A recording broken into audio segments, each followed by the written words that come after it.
Eu hoje estou começando uma série na Palavra de Deus chamada Cristo no Velho Testamento. Quantos aqui já leram alguma coisa no Velho Testamento que acharam complicado, não entenderam muito bem? Levanta a mão. Pois é, eu tenho estudado muito a respeito da pessoa de Jesus no Velho Testamento, e eu poderia passar um ano inteiro pregando sobre isso. Deus me disse para começar, não disse quando acabar. Mas eu tenho certeza que você vai ser muito, muito abençoado. Vai aprender, vai ser tocado, e mais do que tudo, a sua fé vai ser fortalecida. Porque você vai ver como Deus, já no Velho Testamento, estava apontando para o caminho que é Jesus. Cada semana você vai receber algo novo de Deus e vai ser tocado pela sua palavra. Amém? Então abra a sua Bíblia no livro de Êxodo, capítulo 16. Nós vamos ler os versículos 2 a 4. Êxodo, segundo livro da Bíblia, capítulo 16, versículos 2 a 4. Quantos já abriram? Vai ser projetado aqui? Vai, Pedro. Toda a congregação dos filhos de Israel murmurou contra Moisés e Arão no deserto. Disseram-lhe os filhos de Israel: quem nos dera tivéssemos morrido pela mão do Senhor na terra do Egito, quando estávamos sentados junto às panelas de carne e comíamos pão a fartar. Pois nos trouxestes a esse deserto para matar de fome toda essa multidão. Então disse o Senhor a Moisés: eis que vos farei chover do céu pão, e o pão sairá e colherá diariamente a porção de cada dia, para que eu ponha à prova se anda na minha lei ou não. Dar-se-á que ao sexto dia prepararão o que colherem, e será o dobro do que colhem cada dia. Então disse Moisés e Arão a todos os filhos de Israel: à tarde sabereis que foi o Senhor quem vos tirou da terra do Egito. Amém? Queridos, como deve ter sido extraordinário viver aquele tempo e experimentar o livramento pelas próprias mãos de um Deus tão poderoso. Vocês já imaginaram o povo de Israel, um povo escravizado, um povo que tinha uma autoimagem diminuta, pequenada, porque não é fácil nascer e ser criado na escravidão. E o povo adorava Deus, mas certamente no seu coração havia muitas inquirições. Puxa vida, se o meu Deus é o Deus verdadeiro, por que me deixa aqui? E Deus então se compadece do seu povo e liberta o povo de forma maravilhosa. Já imaginaram?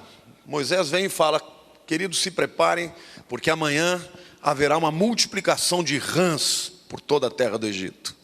E assim se dava. Até que o faraó pedia arrego e pedia que Moisés retirasse a praga. Queridos, amanhã são os piolhos que vão invadir todos os egípcios, até os animais. E daí por diante, cada praga, eu tenho convicção de que o povo de Israel se alegrava e dizia: nosso Deus é o cara, é Ele que é poderoso, amém?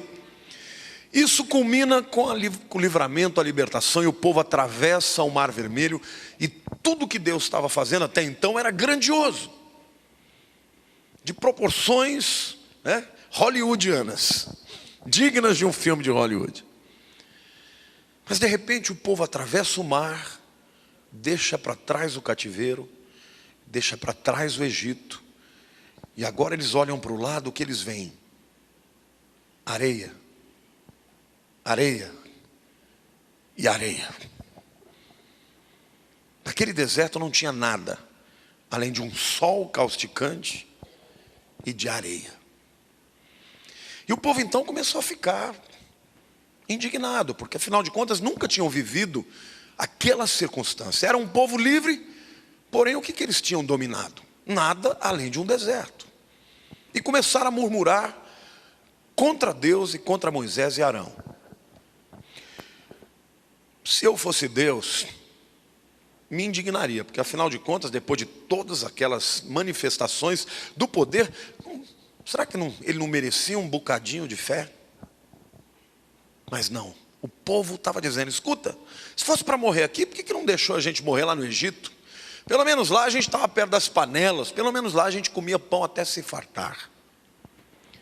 Mas não foi assim que Deus respondeu. Deus falou, Moisés, diga ao povo que eu vou fazer cair do céu pão. E mandou o maná. Todo mundo já leu sobre o maná e já entendeu que o maná foi a provisão de Deus para o seu povo. Mas hoje eu quero dizer para vocês que tem muito mais revelação por trás deste pequeno pão que caiu do céu.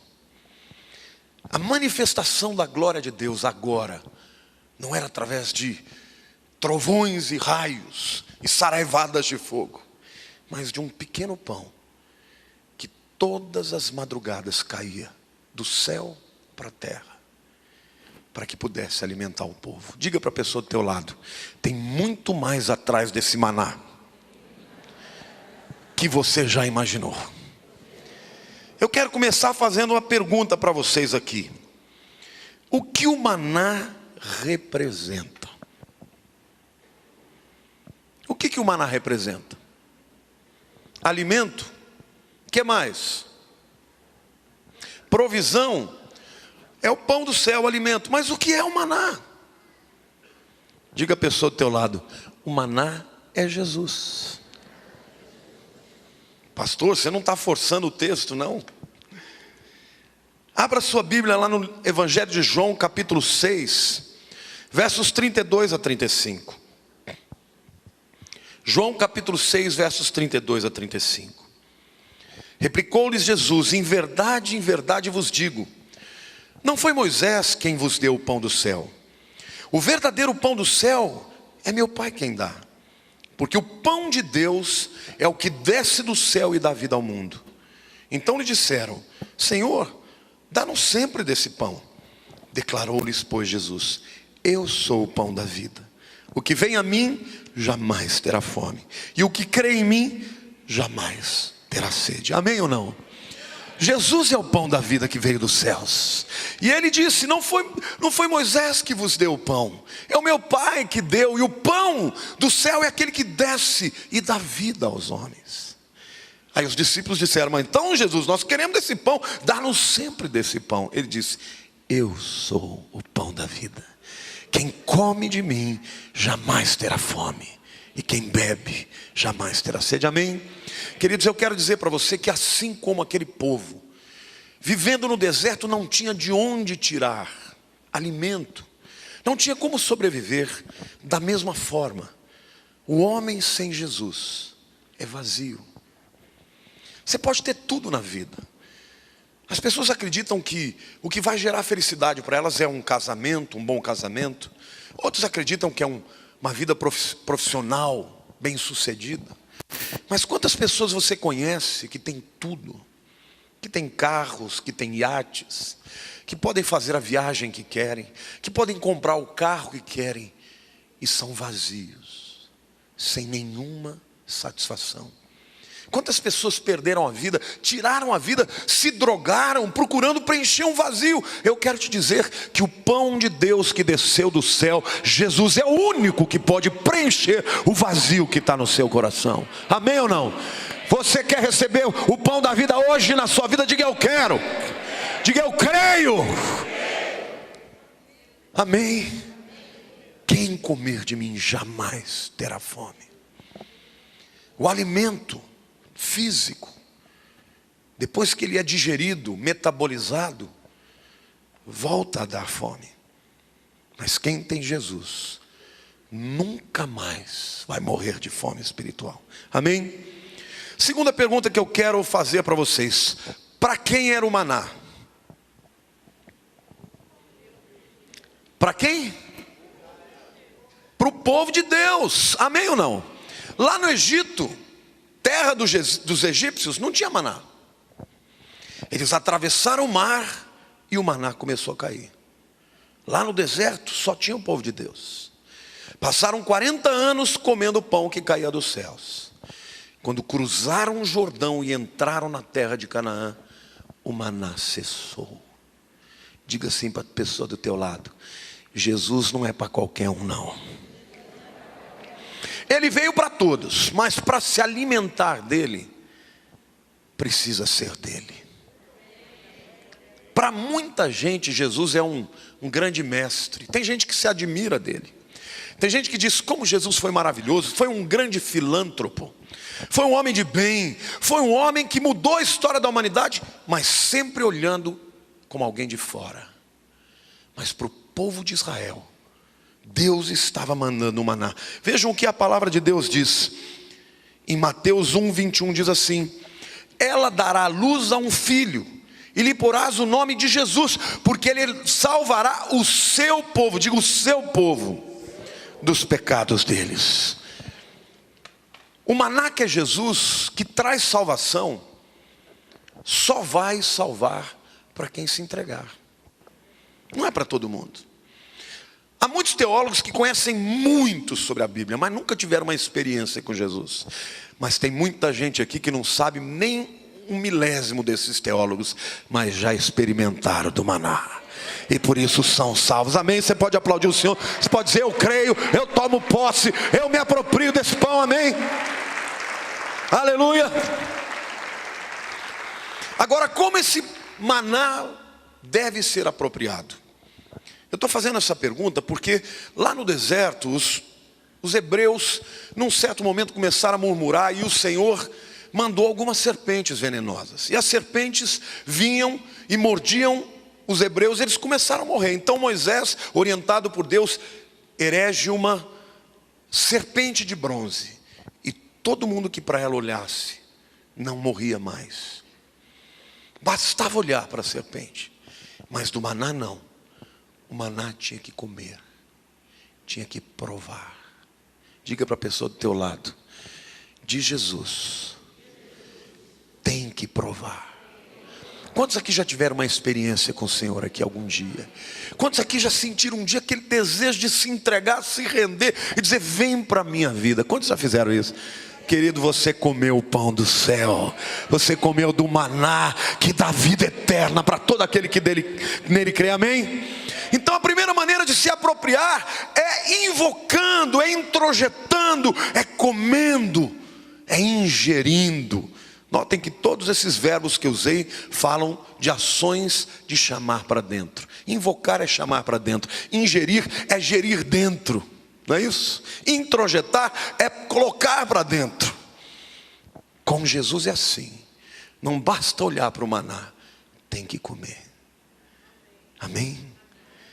Como se apropriar dele? Deus deu uma outra orientação também. Eu quero que você leia comigo no mesmo capítulo 16 de Êxodo, versos 15 a 20. Vendo os filhos de Israel, disseram uns aos outros: que é isso? Pois não sabiam o que era. Disse-lhe Moisés: isto é o pão que o Senhor vos dá para vosso alimento. Eis que o Senhor vos ordenou: colhei disso cada um segundo o que pode comer, um gomer por cabeça, segundo o número de vossas pessoas. Cada um tomará para os que se acharem na sua tenda. Assim o fizeram os filhos de Israel, e colheram, uns mais, outros menos. Porém, medido com o gomer, não sobejava ao que colhera mais muito, nem faltava ao que colhera pouco, pois colheram cada um quanto podia comer. Disse-lhes Moisés: ninguém deixe dele para a manhã seguinte. Eles, porém, não deram ouvidos a Moisés. E alguns deixaram do maná para a manhã seguinte, porém deu bichos e cheirava mal. E Moisés se indignou contra eles. A primeira orientação que Deus dá, olha, disse é o seguinte: olha, cada um vai comer para si. Querido, Jesus não dá para ser apropriado pela sua família. Quando você faz uma decisão, você faz por você. Você não faz nem pelo teu marido. nem pelos teus filhos, nem pelo teu melhor amigo. Essa é uma decisão sua. Cada um tinha que comer para colher para si mesmo o quanto podia se apropriar, uns mais, outros menos. Assim como na vida física tem uns mais gordinhos que eu, que cabem um pouco mais. Eu e o Zeca, quando saímos para comer, é uma brincadeira. Eu falo para ele: Zeca, se eu comesse o que você come, eu estava magro, porque nem quando eu estou de regime eu como tão pouco. Na vida espiritual é assim também. Quando você se apropria de Jesus, Ele tem uma porção para cada um, mas é individual. Ninguém vai colher para o outro, ninguém vai comer a parte do outro. Cada um tem que fazer uma decisão pessoal com Jesus. Você já fez a sua? Tem muita gente que pensa que é filho de crente e vai para o céu. Meu querido, Deus não tem netos, Deus só tem filhos. Ou você é filho de Deus ou você é do inimigo. Amém ou não? Não tem essa de entrar, de ser abençoado, de entrar na salvação, né? Porque não, eu sou filho de fulano, de meu querido, você tem que comer a tua parte. Amém? Mas a segunda orientação que Deus diz é o seguinte: olha, pegue o suficiente para hoje, não pega para amanhã não. E aí aquelas pessoas que não confiam em Deus e jamais se entregam a Deus. Aliás, eu quero dizer uma coisa: sabe por que a pessoa rica acha que não precisa de Deus? Porque o dinheiro é para ela o Deus dela. E fazendo reflexões, por que as pessoas têm tanta segurança no dinheiro? Porque quem tem dinheiro acha que está pleno. Não é? Tem gente que fala: eu vou para o meu apartamento em Paris, e vai. Tem gente que fala: eu vou para o meu apartamento em Nova York, e vai. Eu cansei da minha Cayenne, vou comprar uma Panamera. Uma pessoa dessa, ela acha que tem tudo. Para que ela precisa de Deus? Mas isso não preenche. Então, as pessoas acreditam que o dinheiro vai dar para elas segurança. E por isso a Bíblia diz que é tão difícil um rico entrar no reino dos céus. Porque ele confia no dinheiro, é o dinheiro que dá segurança para ele. Mas com Deus não funciona assim não. Jesus, quando ensinou a oração do Pai Nosso, Ele não diz assim: Senhor, manda-nos o pão como se fosse ganhar na loteria, que dura a vida inteira. Querida, pão adiantado fica duro. O bom do pão é o quentinho, é o feito naquela hora, para cada dia.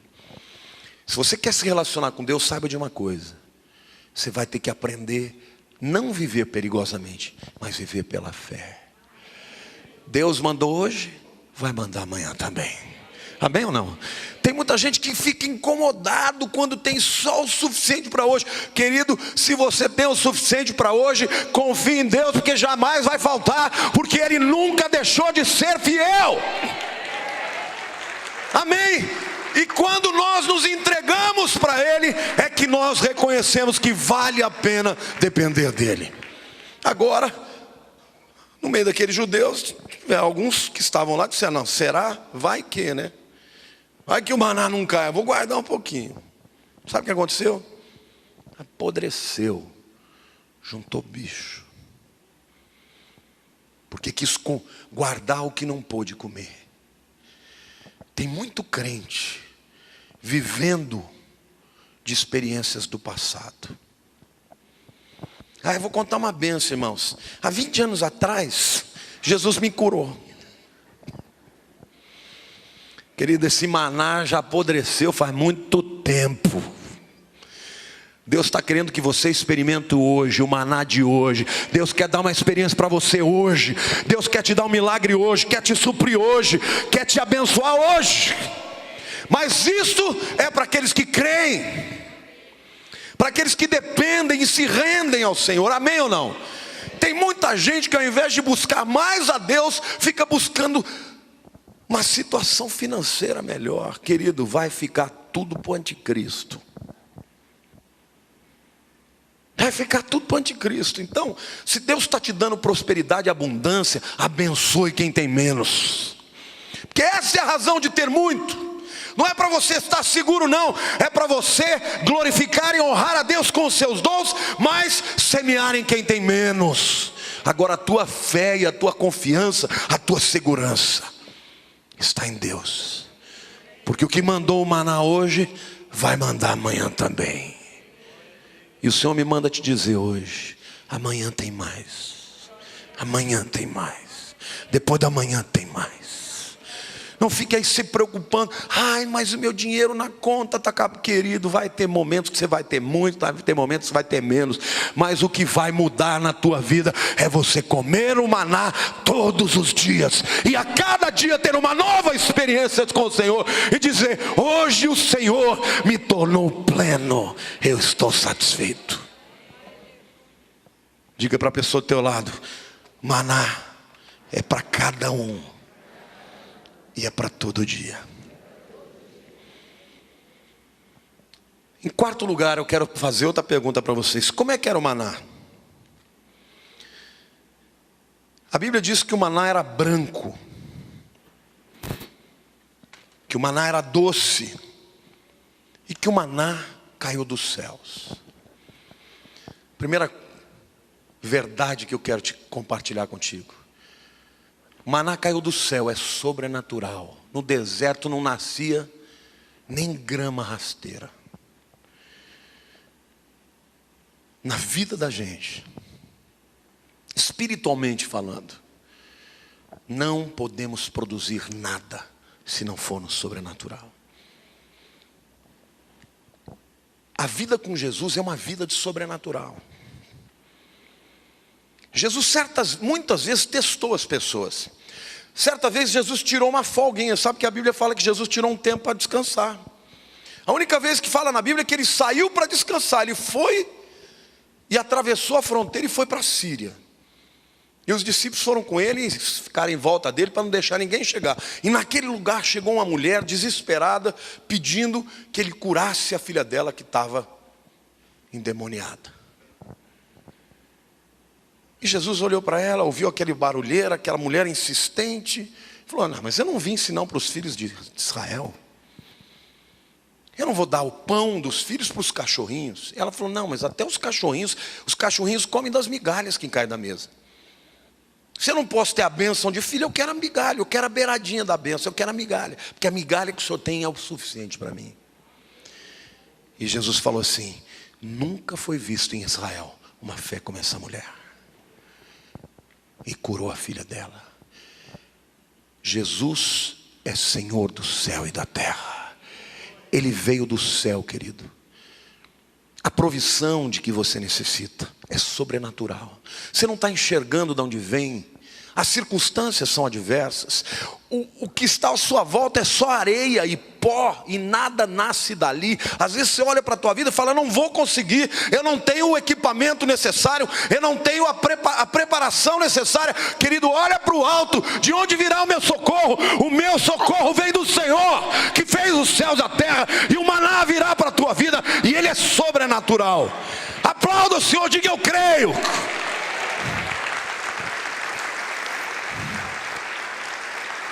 Muitas vezes o deserto é necessário na nossa vida, porque Deus falou: eu vou provar se eles me servem ou não. É o deserto que prova o coração do crente. E é no deserto que a gente descobre o maná, que é sobrenatural. Mas a Bíblia diz que o maná era branco. E na Bíblia, branco fala de pureza.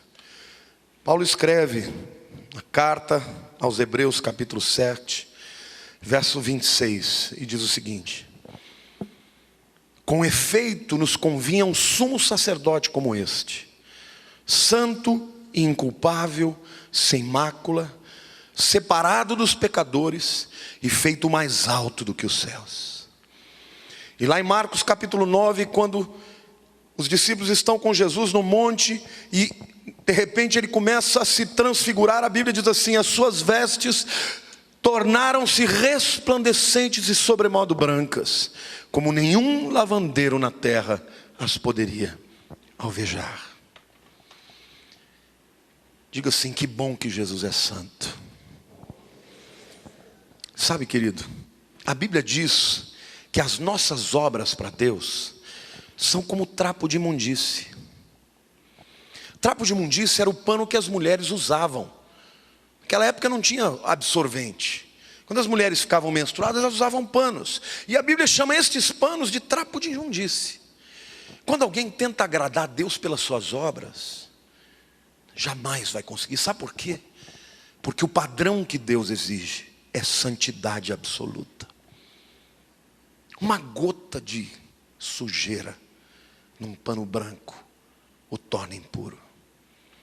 Mas Jesus é santo, imaculado, separado dos homens. É por isso que ele entrou nos santos dos santos, para oferecer o sacrifício pelos seus pecados e pelos meus. E é por isso que quando eu como do maná, quando eu me aproprio de Jesus, a santidade de Jesus é imputada sobre a minha vida. A minha maldição ele levou, e a sua santidade ele me vestiu.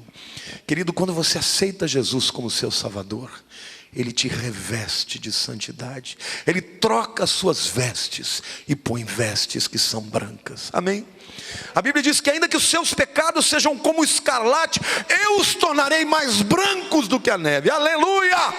Glória a Deus! O diabo é aquele que tenta nos acusar, apontar os nossos defeitos. Você diga: a minha santidade não vem de mim mesmo, mas vem do meu Salvador. Comer do maná é receber o perdão dos pecados. Comer do maná é ser revestido de vestes resplandecentes. Amém? Glória a Deus, diga glória a Deus, diga aleluia. Oh meu querido, come do maná, toma posse, incorpora tudo aquilo que o Senhor tem para te dar. Talvez você tenha entrado aqui hoje e cometeu algum pecado horrendo. Hoje é dia de você confessar e de se apropriar do perdão e caminhar na sua vontade. O maná é sobrenatural. O maná traz santidade. Mas a Bíblia diz também que o maná é doce. Lá no livro de Cantares, capítulo 5, versículo 16.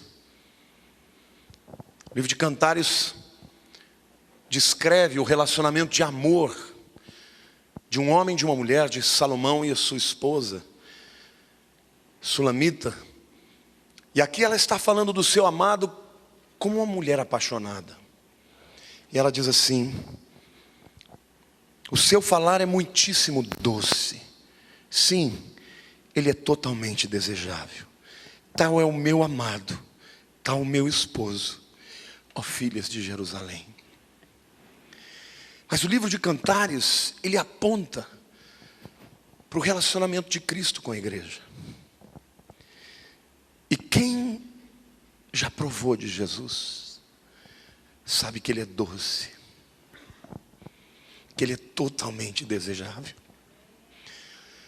Querido, se você não está apaixonado por Jesus, você não o conhece. Se você nunca se sentiu totalmente perdoado, você não sabe o que é ser amado. Eu imagino como aquela mulher, a mulher adúltera, que foi encontrada pelos líderes hipócritas judeus, e foi trazida e arrastada à presença de Jesus, jogaram-na no chão, e disseram: Jesus, a lei diz que essa mulher que foi encontrada em adultério deve ser apedrejada. O que tu dizes? Jesus ficou escrevendo na terra, levantou a cabeça, olhou para cada um deles e disse assim: olha, tudo bem, a lei diz isso, mas tem algum aqui que não tem pecado? Pode atirar a primeira pedra. E a história da Bíblia nos conta que os mais velhos foram os primeiros a sair. Quanto mais velho, pecou mais, né? É verdade. Uma pessoa que viveu 70 anos pecou mais do que quando ela tinha 50. Então eles foram saindo primeiro os mais velhos, depois os últimos. Quando saíram todos, Jesus falou: mulher, onde estão os teus acusadores? Não sei, Senhor. Ninguém te condenou? Não. Eu também não. Vai, não peques mais. Como é bom saber que ele não veio para condenar, mas para salvar os homens. Eu vou dizer uma coisa para você aqui, querido: não seja juiz de ninguém. Tira dos seus lábios a acusação. Tem muita gente que pensa que é santo, santarrão. Você é pecador igualzinho aos outros. Que a tua palavra seja uma palavra de encorajamento. Nós nunca devemos lidar com o pecado como se ele fosse uma coisa banal. Não, o pecado agride ao nosso Deus. O pecado agride ao nosso Senhor. Mas nós devemos olhar para os nossos semelhantes com a mesma misericórdia, com a mesma doçura que Jesus teve com aquela mulher. Porque se Ele, que é santo, não a chamou de adúltera, que dirá nós? Quem somos nós? Pedro, que era um homem cheio de si, confiante, intrépido. Senhor, eu vou te seguir até a morte, até o fim. Traiu as suas promessas e negou 3 vezes. No primeiro encontro que ele teve com o Senhor, certamente ele estava envergonhado, certamente esperava uma reprimenda, e Jesus diz: Pedro, tu me amas? Sim, Senhor, eu te amo. 3 vezes, tu me amas? Apacenta as minhas ovelhas. Jesus disse para Pedro: Pedro, tudo se resume no amor. Se você me amar, você vai andar de acordo com a minha vontade, vai me obedecer. Mas eu te digo uma coisa, Pedro, os meus planos para você não mudaram. Eu continuo olhando para você e profetizando e declarando que você vai ser um grande líder. Você, quando era jovem, cheio de intrepidez, você fez o que você fez, mas um dia você vai me amar tanto que você vai entregar a sua própria vida. Amém? É assim que Jesus olha para nós. E eu te digo hoje, querido, não importa qual tenha sido o seu pecado, eu declaro hoje que a palavra do Senhor para a tua vida é que você vai ser transformado numa grande bênção. E a palavra do Senhor é doce. É doce.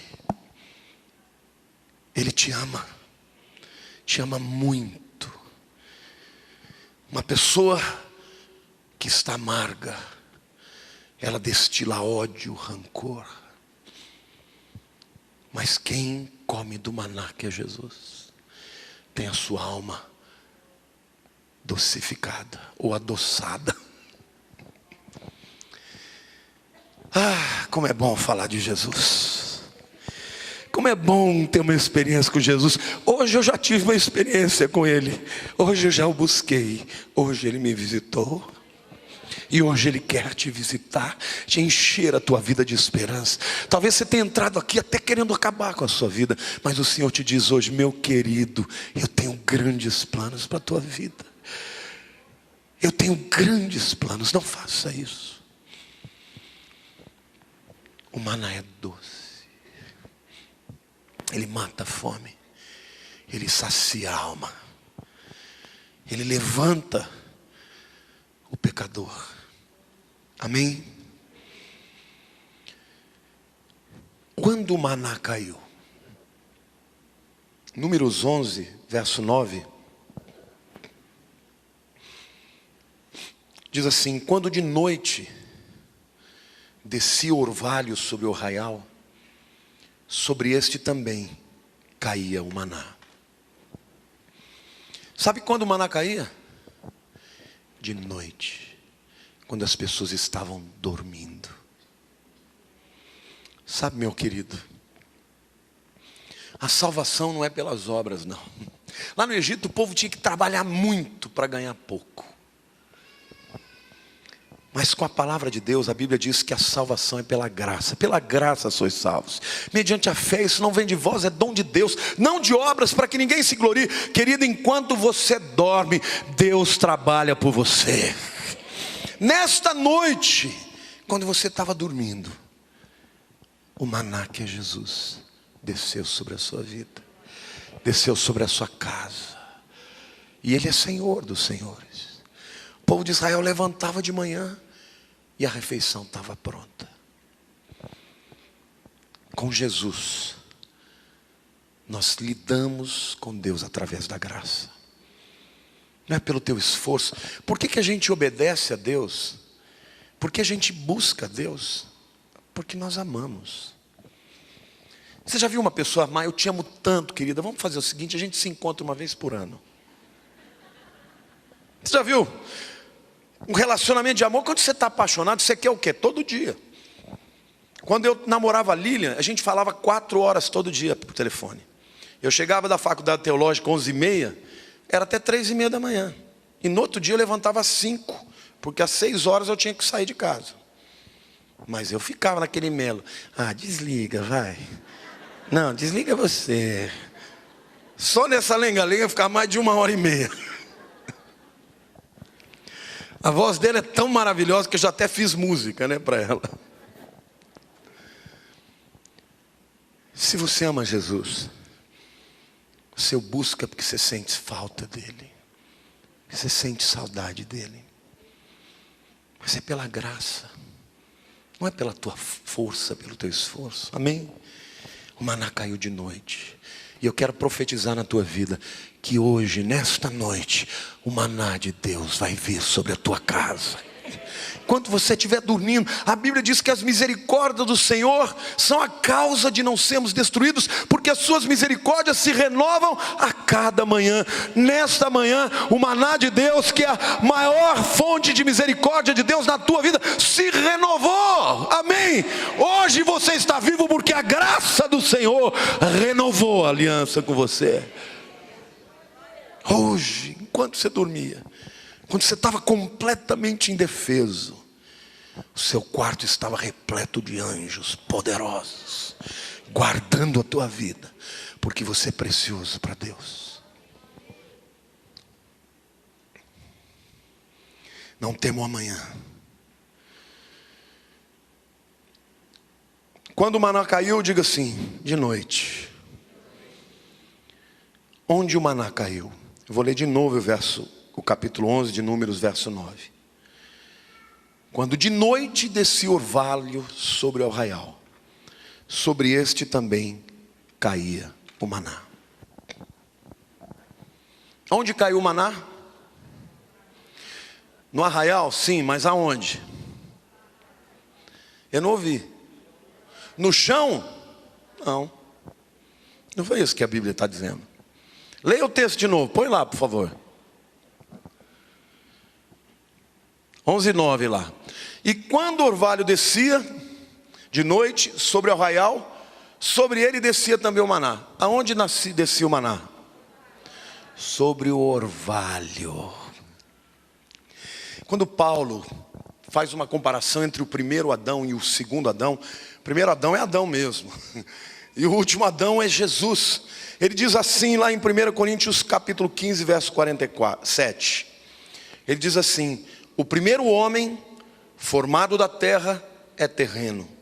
O segundo homem é do céu. Você e eu fomos formados do pó. E para o pó retornaremos. Mas a Bíblia diz que Jesus não viu a corrupção do seu corpo. O corpo de Jesus não apodreceu, querido. Ele ficou 3 dias lá e nenhum bigato, nenhum verme conseguiu comer uma célulazinha de Jesus. Sabia por quê? Porque ele não foi concebido em pecado. Na Bíblia, o pó, voltar ao pó, significa o resultado do pecado, que é a morte. Mas Jesus, ainda que tenha vindo a este mundo, ele veio pela intervenção do Espírito Santo, que veio do céu. A figura do Espírito Santo é o orvalho. Então eu quero que você saiba que o maná de Deus que vem para a sua vida é de outro mundo. E ainda que ele tenha sido feito como você e eu, de carne e osso, a sua carne não tinha pecado, não tinha corrupção. Por isso ele não voltou ao pó, porque ele foi concebido pela obra do Espírito Santo de Deus. E sabe por que isso é bom, querido? Porque a Bíblia diz que por causa disso ele ressuscitou. Ele não podia, a morte não pôde detê-lo. Não havia pecado nele. Agora a Bíblia diz também que Ele é o primeiro a ressuscitar. Porque Jesus ressuscitou, você e eu vamos ressuscitar um dia. E um dia você e eu vamos receber um corpo exatamente igual ao de Jesus. Um corpo glorificado, não mais do pó da terra, mas um corpo igual ao nosso Deus. Amém? Glória a Deus. Você pode aplaudir o Senhor e dizer: eu creio.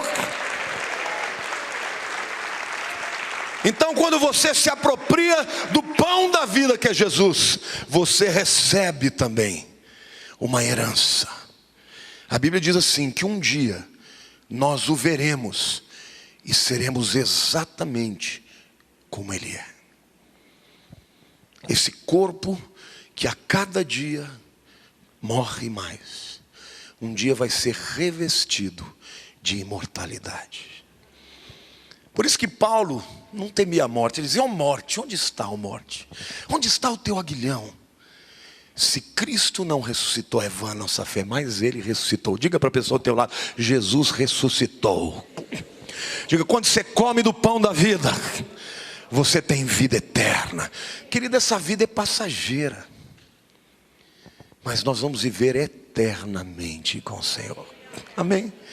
A gente pode perder alguém querido, perder uma pessoa amada, mas se ela se entregou a Jesus, você sabe que um dia você vai se encontrar de novo. Amém? Esse é o maná de Deus. Isso é o que Jesus faz por você. E a última verdade que eu quero dizer para vocês aqui, a última pergunta: o que o maná trouxe de novo para o povo de Israel? O que veio logo após a descida do maná? No versículo 10 do capítulo 16, no mesmo capítulo de Êxodo, a palavra de Deus diz assim: quando Arão falava a toda a congregação dos filhos de Israel, olharam para o deserto, e eis que a glória do Senhor apareceu numa nuvem. Quando veio o maná, o povo estava lá no deserto de Sim, eles olharam para o deserto e viram uma nuvem, a nuvem do Shekinah de Deus, da glória de Deus. E a glória de Deus não se apartou mais de Israel. Mais para frente, Deus orienta ao povo que fizessem o tabernáculo, e o tabernáculo era o lugar onde a glória de Deus, a nuvem de Deus permanecia. Quando a nuvem andava, o povo andava. Quando a nuvem parava, o povo parava. Aí a nuvem andava de novo e o povo continuava seguindo. Mas João capítulo 1, versículo 14 diz, o capítulo 1 começa dizendo, né? No princípio era o verbo, e o verbo estava com Deus, e o verbo era Deus. E no verso 14 diz: e vimos a sua glória, glória como a do unigênito do Pai. Querido, quando Jesus, o maná de Deus, veio ao mundo, Ele trouxe a glória junto. Amém ou não? A palavra de Deus diz que nele, em Jesus, habita corporalmente toda a plenitude da divindade. Que coisa tremenda! O maná é esse paradoxo. Algo tão pequeno, tão singelo, ter tanta verdade, tanta revelação. Assim foi Jesus. Imagina um homem andando entre nós e nele habitar corporalmente toda a plenitude da divindade. Que coisa tremenda! Onde Jesus estava, a glória dele se manifestava. Amém? Mas eu quero dizer para você hoje, que quando você anda com Jesus, a glória de Deus está com você. Não se aparte da glória, não. Cuidado. Quando o homem se afasta da glória, ele vai para a queda, para o pecado, para a destruição, porque nós não temos nada de bom em nós mesmos. Não há nada de nós mesmos que seja bom para que façamos independentes do Senhor. Sem a glória do Senhor, você é nada. A Bíblia diz que há caminhos que para o homem parecem direitos, mas afinal são caminhos de morte. Fora da glória do Senhor, o homem caminha para a morte. Quando o povo de Israel caminhava após a glória de Deus, eles sempre estiveram no lugar da vitória. Tem muito crente que de vez em quando vai tirar um feriado. Ah, não, eu vou tirar um feriado do Senhor. Não é? Tem crente que quando chove fala, acho que eu não vou, vai derreter. E devagarzinho, né, começa a ganhar um pouquinho mais de dinheiro, já começa a ficar, acho que eu não vou não. Estou cansado, vou ficar vendo futebol. Estou cansado, vou ver o Fantástico. E a glória vai indo embora.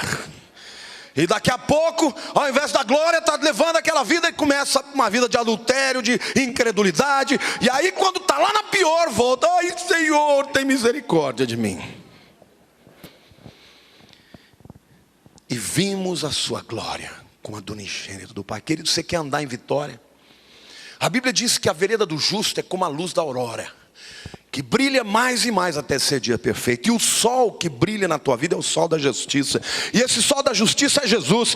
E a glória de Deus está em Jesus. Então ande atrás da glória de Deus na sua vida. Mas sabe o que é mais lindo disso tudo? Que Deus não é aquele que vai dizer, eu te disse, agora não quero mais. Você me largou, me abandonou, então vai procurar os seus deuses, que eu não quero mais. Se Deus fizesse isso, ai de nós. Ele não diz assim não, ele diz, pode vir que eu estava esperando. Eu estava com saudade, vem para a glória. Foi assim que o filho pródigo descobriu que o lugar da felicidade dele era na casa do Pai. Não há glória, não há luz, não há vida sem Jesus. Jesus disse, eu sou a luz do mundo. Quem me segue não andará em trevas, mas terá a luz da vida. Se você se afastou, está um pouquinho afastado, está meio de mal de Deus, querido, volta rapidinho para a glória. Porque na glória de Deus há plenitude, há abundância, há alegria, há provisão, há perdão para os pecados, amém? Quantos aqui querem ter uma experiência hoje com Jesus? Quantos aqui querem entregar o seu coração, dizer, Deus, eu vou entregar todas as minhas mazelas, porque eu quero estar debaixo da tua nuvem?